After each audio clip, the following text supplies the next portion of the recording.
ए दुनिया प्रतिटी मଣିଷ ପାଇଁ ସବୁ ବୟସ ପାଇଁ ଗୋଟେ ଗୋଟେ ପ୍ରଶ୍ନ ସଜେଇକି ରଖିଥାଏ। ଜନ୍ମରୁ ମୃତ୍ୟୁ ପର୍ଯ୍ୟନ୍ତ କେବଳ ଆମକୁ ପ୍ରଶ୍ନର ସାମ୍ନା କରିବାକୁ ପଡ଼େ। ଛୁଆଟେ ଜନ୍ମ ହେବା ପାଖରୁ ମୃତ୍ୟୁ ପର୍ଯ୍ୟନ୍ତ। ଜନ୍ମ ଯେଉଁ ହୋଇଛି ପୁଅଟେ ହେଇଛି କି ଝିଅ ହେଇଛି, କେମିତି ହେଇଛି, ଗୋରା କି କଳା, ଇତ୍ୟାଦି ଇତ୍ୟାଦି। ପୁଣି ଯଦି ପାଠ ପଢ଼ିଲା, ପୁଣି କେତେ ପରସେଣ୍ଟେଜ ମାର୍କ ରଖିଲା, ଭଲ ପାଠ ପଢ଼ି ସାରିଲା ପରେ ଚାକିରି କଲା କି ନାହିଁ, ଚାକିରି ଯଦି କଲା ଏତେ ଦିନ ହେଲାଣି ଚାକିରି କଲାଣି, ବାହା କାହିଁକି ହେଉନି ହେଲା। ଯଦି ଚାକିରି ନ ହେଲା, ଏତେ ବର୍ଷ ଯାଏ ପାଠ ପଢ଼ୁଛି, ଚାକିରି ବି ହେଉନି। ଯଦି ବାହା ବି ହେଇଗଲା, ତାହେଲେ ପୁଣି ପିଲା ଛୁଆ କାହିଁକି ଏଯାଏ କରୁନାହାନ୍ତି। ମାନେ ଆପଣ ବିଭିନ୍ନ ପ୍ରକାରର ପ୍ରଶ୍ନରେ ଏ ସମାଜ ରହିଛି, ଆଉ ଆପଣମାନେ ସେଟାକୁ ସାମ୍ନା କରିବାକୁ ବାଧ୍ୟ। କିନ୍ତୁ ଗୋଟେ କଥା କହିବି, ଯେତେବେଳେ ଆପଣ ଦୁନିଆର ଏଇ ପ୍ରଶ୍ନ, ଦୁନିଆର ଏଇ ମଣିଷ ମାନଙ୍କଠାରୁ ଆପଣ ନଜର ଅନ୍ଦାଜ କରିଦେବେ, କାଲା ବେଙ୍ଗ ଗପ ଯଦି ଆପଣ ଶୁଣିଥିବେ, ଯଦି ବେଙ୍ଗ ଭଳିଆ ଆପଣ କାଲା ହେଇଯିବେ ନା, ତାହେଲେ ଆପଣଙ୍କ ଜୀବନର ଅଧା ମୁଣ୍ଡବିନ୍ଧା କମିଯିବ।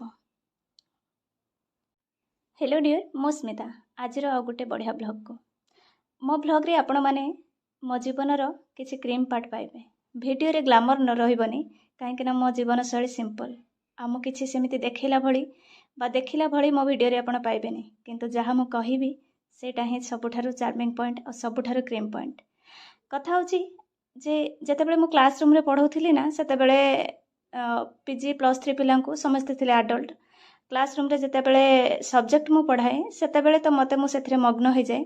ଆଉ ସବଜେକ୍ଟଟା ତ ଆପଣଙ୍କୁ ଗୋଟେ ବଞ୍ଚିବାର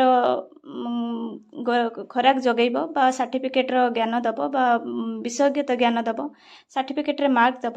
କିନ୍ତୁ ଯେତେବେଳେ ମୁଁ ଜୀବନ ବିଷୟରେ କିଛି କହେ, ମୋଟିଭେସନର କଥା କିଛି କହେ, ମୋତେ ଫିଲ୍ ହୁଏ କି ଯଦି ସେଇ କଥାକୁ ଜଣେ ବୁଝିଯିବ ନା, ଯଦି କ୍ଲାସ୍ ରୁମ୍ରେ 60 ଜଣ ପିଲା ଅଛନ୍ତି, ଜଣେ ଯଦି ବି ବୁଝିଗଲା ନା, ସେତେବେଳେ ସେଇ କ୍ଲାସ୍ଟି ମୋର ସକ୍ସେସ୍ ହେଇଯାଏ। ଆଜି ବି ମୁଁ କଣ୍ଟେଣ୍ଟ ବନାଉଛି, ମୋ ଭିଡ଼ିଓରେ ସେମିତି କିଛି ଗ୍ଲାମର ନାହିଁ, କିନ୍ତୁ ମୁଁ ଯେଉଁ ଜୀବନ ଭୋଗୁଛି, ଯେଉଁ ଏକ୍ସପିରିଏନ୍ସକୁ ମୁଁ ଲାଇଫ୍ରେ ନେଉଛି ପ୍ରତିଦିନ, ସେଇ କ୍ରିମ୍ ପାର୍ଟକୁ ମୁଁ ଆପଣଙ୍କ ସହିତ ସେୟାର କରୁଛି। ଆଉ ମୋର ଆଶା ଓ ଭରସା, ଆପଣମାନେ ସମସ୍ତେ ଏଜୁକେଟେଡ଼, ସମସ୍ତେ ଆଡଲ୍ଟ।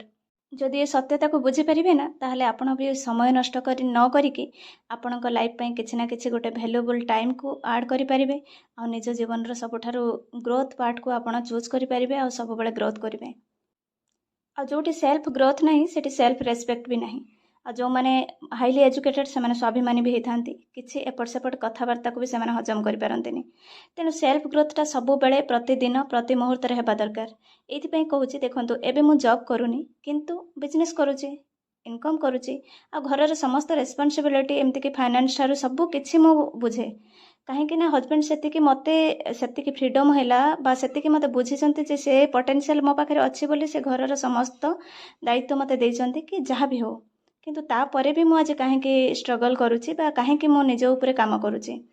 ଦେଖନ୍ତୁ, ଗୋଟେ ଛୋଟ କଥା କହିବି, ଆପଣ ଆପଣଙ୍କ ସାଙ୍ଗ ହେଉ, ଆପଣଙ୍କ ଫ୍ୟାମିଲିରେ କାହାକୁ ବି ହେଉ, ଯଦି ଆପଣଙ୍କ ଜୀବନର ସବୁବେଳେ ଗୋଟେ ଦୁଃଖ ଲାଗି ରହୁଛି, ଆପଣ ଅବସାଦରେ ରହୁଛନ୍ତି, ଆପଣ ଯଦି ଫୋନ୍ରେ ସବୁବେଳେ ତାଙ୍କ ସହିତ ସେଇ କଥା ସେୟାର କରୁଛନ୍ତି ନା, ତାହେଲେ ଦିନ ଆସିବ ସେମାନେ ବି ଶୁଣିବା ବନ୍ଦ କରିଦେବେ। କାହିଁକି କହିବି, ଏଠି ସମସ୍ତେ strong hearted, strong mind set ଲୋକକୁ ପସନ୍ଦ କରନ୍ତି। ୱିକ୍ ହାର୍ଟେଡ୍, ଯେଉଁମାନଙ୍କର ସବୁବେଳେ ପ୍ରୋବ୍ଲେମ୍ ଲାଗି ରହୁଛି, ସେମାନଙ୍କ କଥାକୁ ସବୁ ସମୟ ପାଇଁ ଶୁଣିବାକୁ ଲୋକ ନଥାନ୍ତି।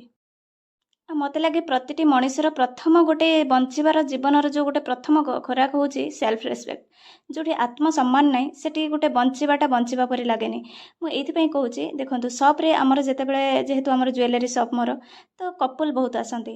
ମୁଁ ଦେଖିଛି ବହୁତ ହାଇଲି ଏଜୁକେଟେଡ୍ କପୁଲ୍ ଆସନ୍ତି, କିନ୍ତୁ ସେମାନେ ତାଙ୍କ ସ୍ତ୍ରୀମାନେ ଏମିତି ମାନେ ମୋତେ ଲାଗେ ଯେମିତି ସମସ୍ତେ ଡମିନେଟ୍ ହେଇକି ଯେମିତି ରହିଛନ୍ତି, ମାନେ କଥା ବୋଧେ କହିବାକୁ ବି ସେମାନଙ୍କର ଫ୍ରିଡମ୍ ନଥାଏ, କିନ୍ତୁ ଏଜୁକେଟେଡ୍ ହେଇଥାନ୍ତି। ସ୍ତ୍ରୀ ବି ହେଇଥାଏ, ସ୍ୱାମୀ ବି ହେଇଥାଏ, କିନ୍ତୁ ଇନକମ୍ଟା ସ୍ୱାମୀ ହିଁ କରୁଥାଏ, ସ୍ତ୍ରୀ କରୁନଥାଏ ହେଲା। ତ ସେଇଠି ମାନେ ମୋତେ ଲାଗେ ଯେମିତି ଗୋଟେ ମୁଁ ସେଇଥିପାଇଁ ସବୁବେଳେ କହେ ଯେ ସ୍ୱାମୀର ଯେତିକି ଇନକମ୍ ସେତିକିରେ ନିଜକୁ ଆଡ଼ଜଷ୍ଟ କରିବା ଠିକ୍, କିନ୍ତୁ ଯେଉଁଠି ସ୍ୱାମୀର ଇନକମ୍ ବି ଭଲ ଅଛି, କିନ୍ତୁ ସେଠି ସ୍ତ୍ରୀଟେ ସାକ୍ରିଫାଇସ୍ କରୁଛି, ମାନେ ତାର ଛୋଟ ଛୋଟ ଇଚ୍ଛାକୁ, ସେଇଟା ଗୋଟେ ଆସିଯାଉଛି ସେଲ୍ଫ ରେସ୍ପେକ୍ଟର କଥା।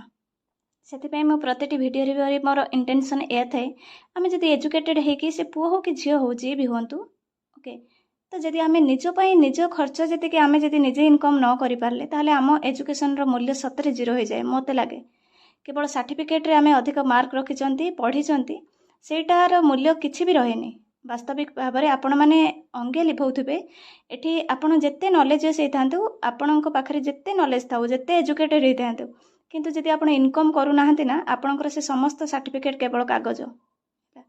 କିନ୍ତୁ ଯଦି ଆପଣ କିଛି ବି ଗୋଟେ ଛୋଟ ମୋଟ ବି ଚାକିରି କରୁଛନ୍ତି ସେଠି ଆପଣଙ୍କର କଥା ଆଉ ଆପଣଙ୍କୁ ଭ୍ୟାଲୁ ଦିଆଯାଏ।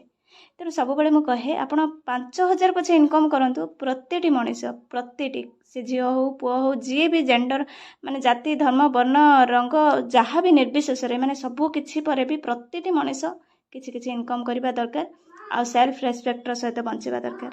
ସମସ୍ତେ ସକ୍ସେସ୍ ପାଇଲା ପରେ ଭିଡ଼ିଓ ବନାଉଛନ୍ତି, ସକ୍ସେସ୍ ପାଇଲା ପରେ ମୁଁ ଏଇ ଚାକିରି କରିଛି କି କ'ଣ ତା ବିଷୟରେ ଭିଡ଼ିଓଜ୍ କରୁଛନ୍ତି ଆଉ ସେମାନଙ୍କର ଭ୍ୟୁ ବି ବହୁତ ଭଲ ଯାଏ।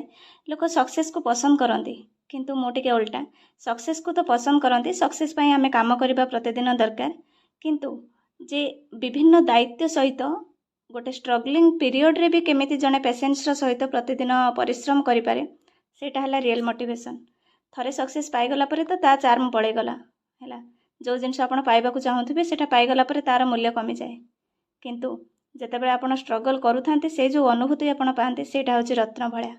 ତ ସେଥିପାଇଁ ମୁଁ ଏଇ ପିରିୟଡ଼ଟାକୁ ବି ମୋତେ ଲାଗେ ଯେ ନାଇଁ ଏଇ ପିରିୟଡ଼ଟାକୁ ବି ଭିଡ଼ିଓ ସହିତ ସେୟାର କରିବା ଦରକାର। ଜଣେ ଇନ୍ସପାୟାର ହେବା ଦରକାର ଯେ ଏତେ ସବୁ କାମ ଏତେ ଦାୟିତ୍ୱ ଭିତରେ ବି ନିଜ ସ୍ୱପ୍ନ ପାଇଁ ସମୟ ଦେଇ ହୁଏ ଆଉ ପଢ଼ାପଢ଼ି ପ୍ରତି ସମୟ କାଢ଼ି ହୁଏ। ତ ସେଥିପାଇଁ ମୁଁ ଏଇ ସମୟରେ ବି ମାନେ ଆପଣ ଯେଉଁମାନେ ଦେଖୁଛନ୍ତି ସମସ୍ତେ ପଢ଼ୁଛନ୍ତି ବା ଚାକିରି କରିବା ପାଇଁ ପ୍ରସ୍ତୁତି ହେଉଛନ୍ତି, ତ ସେଇଥିପାଇଁ ଯେ ଲାଗେ ଯେ ନାଇଁ ଆପଣ ଯେଉଁ ମୋମେଣ୍ଟରେ ଥାଆନ୍ତୁ ନା କାହିଁକି, ଯେମିତି ଅବସ୍ଥାରେ ଥାଆନ୍ତୁ ନା କାହିଁକି, ଆପଣଙ୍କୁ ଭିଡ଼ିଓଟି ମୋର କିଛି ମାତ୍ରାରେ ଯଦି ଇନ୍ସପାୟାର କରିପାରିବ ତାହେଲେ ମୋତେ ବହୁତ ଭଲ ଲାଗିବ। ତ ବର୍ତ୍ତମାନ ମୁଁ ଯେଉଁ ମଲ୍ଟିପୁଲ୍ କ୍ୱେଶ୍ଚନ୍ ରହିଛି କି କ'ଣ, ଯେତିକି ମୋ ପାଖରେ ଯେଉଁ ବୁକ୍ସ ଅଛି, କେଉଁ ଚାପ୍ଟରରୁ କେମିତି କ୍ୱେଶ୍ଚନ୍ ଆସୁଛି ସେସବୁ ଜିନିଷକୁ ଟଚ୍ରେ ରହୁଛି ଆଉ ପଢ଼ାପଢ଼ି ସବଜେକ୍ଟିଭ୍ ତା ସହିତ ଅବଜେକ୍ଟିଭ୍ ଏଇସବୁ ଟଚ୍ରେ ରହୁଛି। ଯେବେ ବି ଭ୍ୟାକେନ୍ସି ଆସିବ ମୁଁ ଲାଷ୍ଟ ଥର ପାଇଁ ଗୋଟେ ଥର ପାଇଁ ମୁଁ ଆଉ ଟ୍ରାଏ କରିବି, ଯଦି ସେଇଥର ନହେଲା ତାହେଲେ ମୁଁ ଫୁଲ୍ ଟାଇମ୍ ପାଇଁ ବିଜନେସ୍ କରିବି।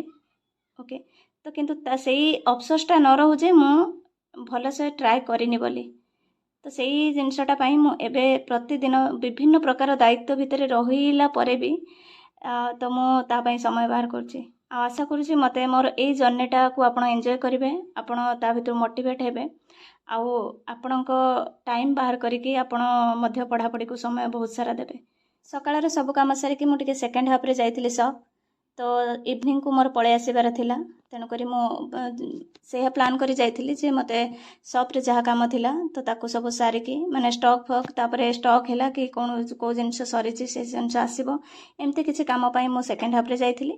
ତ ସେକେଣ୍ଡ ହାଫ୍ରୁ କାମ ସାରିକି ଆସିକି ଇଭିନିଂରେ ସେଥିପାଇଁ ମୋତେ ପଢ଼ିବାର ଥିଲା, ତ ସେଇ ସିଡ୍ୟୁଲ୍ ଅନୁସାରେ ମୁଁ ଆସିକି ସନ୍ଧ୍ୟାବେଳେ ମୋର ଯେତିକି ସମୟ ପଢ଼ିବା ପାଇଁ ଦେବା କଥା ସେତିକି ପଢ଼ି ସାରିଲା ପରେ ପୁଣି ନାଇଟ୍ରେ ମୋର ଯାହା ଯାହା କାମ ରହିଛି ସେ ସବୁକୁ ସାରିକି ମୁଁ ପୁଣି ଆଜିର ଡେଟାକୁ କ୍ଲୋଜ୍ କରିବି।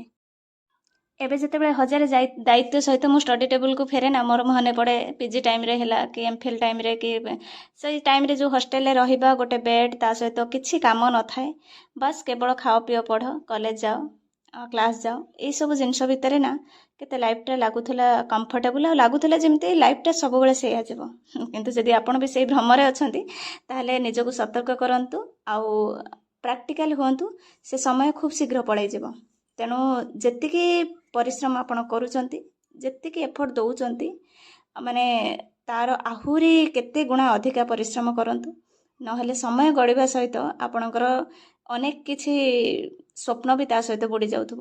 ତେଣୁ ଯେତିକି ପରିଶ୍ରମ ଯେତିକି ଏଫର୍ଟ ଦେଉଛନ୍ତି ନା ଆହୁରି ମଲ୍ଟିପ୍ଲାଏ କରିକି ଦିଅନ୍ତୁ, ନହେଲେ ମୋ ଭଳି ଏମିତି ଅନେକ ଦାୟିତ୍ୱ ସହିତ ଆପଣଙ୍କୁ ସ୍ୱପ୍ନ ସହିତ ଲଢ଼େଇ କରିବାକୁ ପଡ଼ିବ।